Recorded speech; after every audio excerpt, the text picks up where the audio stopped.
We are coming up on 1 week since dozens of asylum seekers moved out of a temporary shelter at the Portland Expo. Good evening, everyone. I'm Amanda Hill. And I'm Brian Yacono. Many of those families are staying at a hotel in Lewiston as they figure out their next steps for their new lives here in Maine.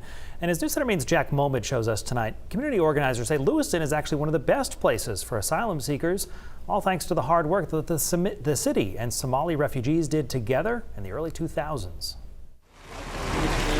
From 2001 to 2003, more than 1,000 Somali families moved to Lewiston seeking a better life. My dad's friends were here, and he wanted to be near them. Many of them attracted to Lewiston's smaller population, but that was exactly the problem. If you were here in 2001 and you saw what the Somalis were going through, it was absurd.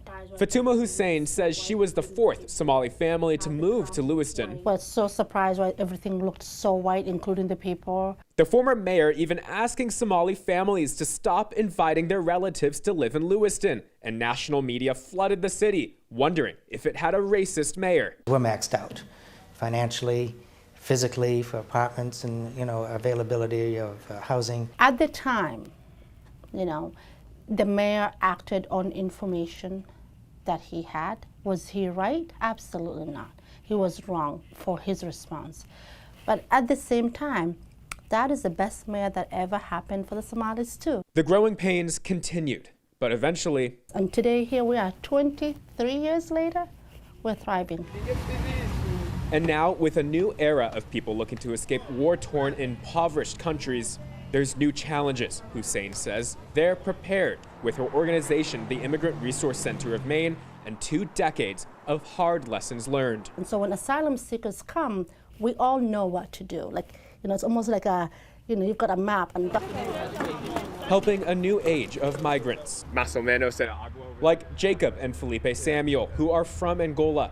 The brothers, both 14 and 16, will now be at Lewiston High School this fall.